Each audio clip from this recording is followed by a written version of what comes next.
بسم اللہ الرحمن الرحیم 80% عورتیں غسل میں ایک غلطی ضرور کرتی ہے جس کی وجہ سے وہ ناپاک ہی رہتی ہے۔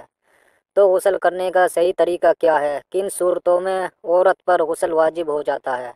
ان سب سوالوں کا جواب آج کی ویڈیو میں موجود ہے۔ محترم ناظرین، طہارت کے بہت سے مسائل ایسے بھی ہیں جو انسان کی ظاہری زندگی سے ہی نہیں بلکہ اس کی ذاتی اور نجی زندگی سے متعلق بھی ہیں، اور ان کو پڑھانا سکھانا بھی وقت کی ایک اہم ضرورت ہے، کیونکہ مجاہد کہتے ہیں کہ متکبر اور شرمانے والا علم حاصل نہیں کر سکتا۔ ام المؤمنین حضرت عائشہ رضی اللہ عنہ کا ارشاد ہے کہ انصار کی عورتیں اچھی عورتیں ہیں کہ شرم و حیا انہیں دین میں سمجھ پیدا کرنے سے نہیں روکتی، یعنی کہ وہ دین سے متعلق ہر طرح کے مسائل کو پوچھتی ہیں۔ انصار کی عورتیں مخصوص مسائل کے دریافت کرنے میں کسی قسم کی شرم سے کام نہیں لیتی تھی جن کا تعلق صرف عورتوں سے ہے۔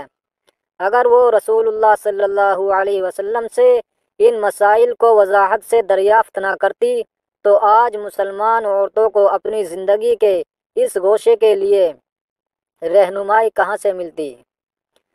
ام سلمہ رضی اللہ عنہ سے روایت ہے کہ ام سلیم نامی ایک عورت حضور پاک صلی اللہ علیہ وسلم کی خدمت اقدس میں حاضر ہوئی اور عرض کیا کہ یا رسول اللہ، اللہ تعالی حق بات کرنے سے نہیں شرماتا، اس لیے میں پوچھتی ہوں کہ کیا احتلام سے عورت پر بھی غسل ضروری ہے؟ آپ صلی اللہ علیہ وسلم نے فرمایا کہ ہاں، جب عورت پانی دیکھ لے، یعنی کپڑوں وغیرہ پر منی کا اثر معلوم ہو۔ تو یہ سن کر ام سلمہ رضی اللہ تعالی عنہا نے شرم کی وجہ سے اپنا چہرہ چھپا لیا اور کہا یا رسول اللہ، کیا عورت کو بھی احتلام ہوتا ہے؟ آپ صلی اللہ علیہ وسلم نے فرمایا ہاں، تیرے ہاتھ خاک آلود ہو، پھر کیوں اس کا بچہ اس کی صورت کے مشابہ ہوتا ہے، یعنی یہی اس کے احتلام کا ثبوت ہے۔ ایک دن صحابہ کرام رضی اللہ عنہم کے درمیان غسل جنابت کا ایک مسئلہ زیر بحث آیا۔ ایک گروہ کہتا تھا کہ غسل صرف دخول پر فرض ہو جاتا ہے، انزال شرط نہیں، یعنی پانی کا خارج ہونا ضروری نہیں۔ دوسرا گروہ بیان کرتا تھا کہ غسل کے واجب ہونے کے لیے دخول کے ساتھ انزال بھی شرط ہے۔ یہ لمبی بحث کسی فیصلہ کن صورت پر نہ پہنچی۔ آخر قرار پایا کہ ام المؤمنین حضرت عائشہ صدیقہ رضی اللہ عنہ سے دریافت کیا جائے۔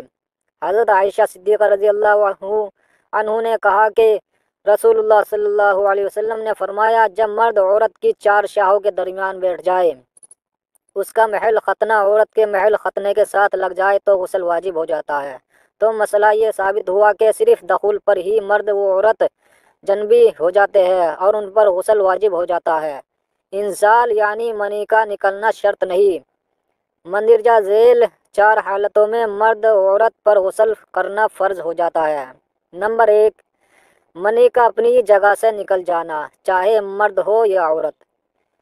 اس کی دو صورتیں ہو سکتی ہیں، نیند میں یا بیداری کی حالت میں۔ چنانچہ اگر بیداری کی حالت میں نکلے تو لذت کے ساتھ نکلنا شرط ہے، چنانچہ اگر بغیر لذت کے منی خارج ہو تو اس سے غسل واجب نہیں ہوتا، جیسے کہ بیماری کی وجہ سے بسا اوقات منی خارج ہو جاتی ہے، اور اگر نیند کی حالت میں منی خارج ہو تو اس کو احتلام کہتے ہیں۔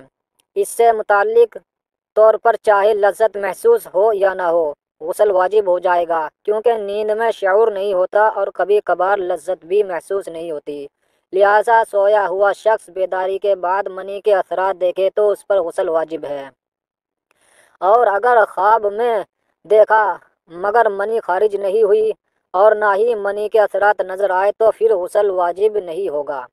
نمبر 2، اعلی تناسل کو عورت کی اندام نہانی میں داخل کرنے سے غسل واجب ہو جائے گا، چاہے انزال نہ بھی ہو۔ اس کی دلیل امام مسلم وغیرہ نے نبی کریم صلی اللہ علیہ وسلم سے بیان کی ہے کہ آپ صلی اللہ علیہ وسلم نے فرمایا، جب کوئی مرد چار شاخوں میں بیٹھ جائے اور مرد عورت کی شرمگاہیں آپس میں مل جائے تو غسل واجب ہو جائے گا۔ نمبر 3، موجب غسل حیض اور نفاس ہے۔ فرمان رسالت ہے کہ جب تمہارا حیض ختم ہو جائے تو غسل کرو اور نماز پڑھو۔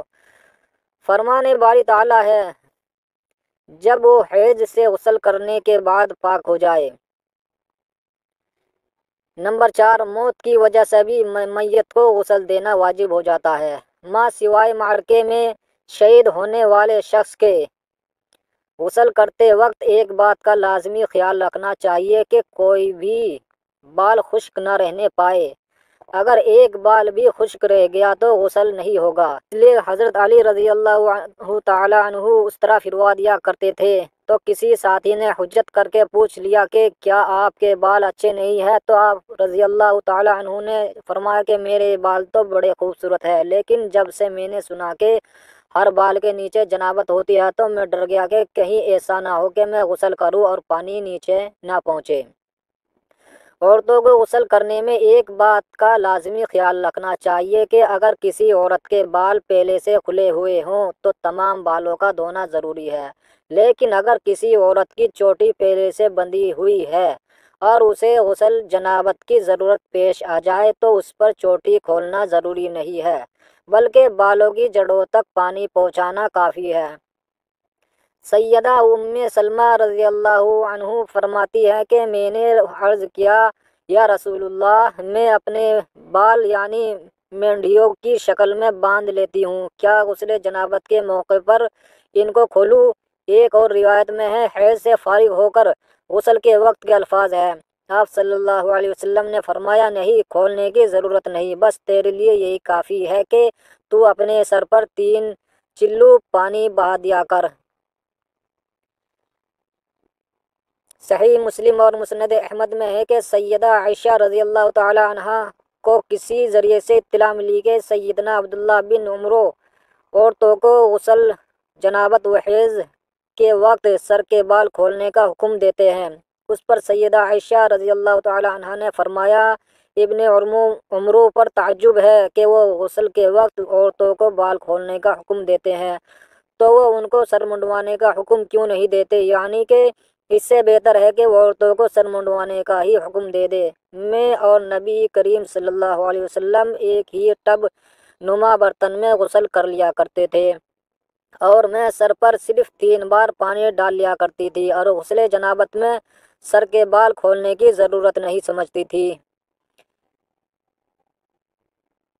عورت کے بال بڑے ہوتے ہیں، مینڈھیاں بنانا اس کی ضرورت اور مجبوری ہے۔ غسل میں مینڈھیاں کھولیں تو وقت دقت پیش آتی ہے، کھولنے اور دوبارہ بنانے میں کافی وقت صرف ہوتا ہے، اس لیے شریعت نے عورتوں کی مجبوری کا لحاظ کرتے ہوئے غسل جنابت میں مینڈھیاں نہ کھولنے کی اجازت دی ہے۔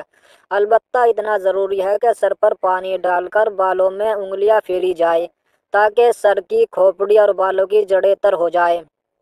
یہ بات واضح رہے کہ یہ حکم غسل جنابت میں ہے اور غسل حیض میں بال کھولنا مستحب ہے، جیسا کہ روایت میں آتا ہے کہ امی عائشہ فرماتی ہیں کہ جب وہ حالت حیض میں تھی تو نبی کریم صلی اللہ علیہ وآلہ وسلم نے ان سے فرمایا، اپنے بال کھول لو اور غسل کرو۔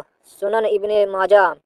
اس حدیث سے معلوم ہوا کہ غسل حیض میں سر کھولنا ضروری ہے کیونکہ اس میں بنسبت غسل جنابت کے زیادہ صفائی کی ضرورت ہوتی ہے۔ جمہور کے ہاں اگر حیض میں بھی بال نہ کھولے بلکہ جڑوں تک پانی پہنچائے تو غسل صحیح ہوگا۔ مرد اور عورت کے غسل میں کوئی فرق نہیں ہے، پہلے ہی شرمگاہ کو دھو لیا جائے اور اگر کوئی آلائش لگی ہو تو دور کر لی جائے، بعد ازاں نماز والا وضو کیا جائے اور پھر باقی جسم پر پانی بہایا جائے۔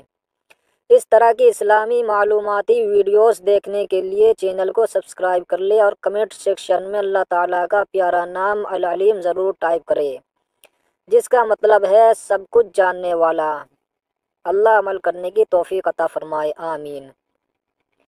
جانکاری اچھی لگی ہو تو ویڈیو کو لائک کریں، شیئر کریں اور چینل کو سبسکرائب کیجیے۔ اللہ حافظ۔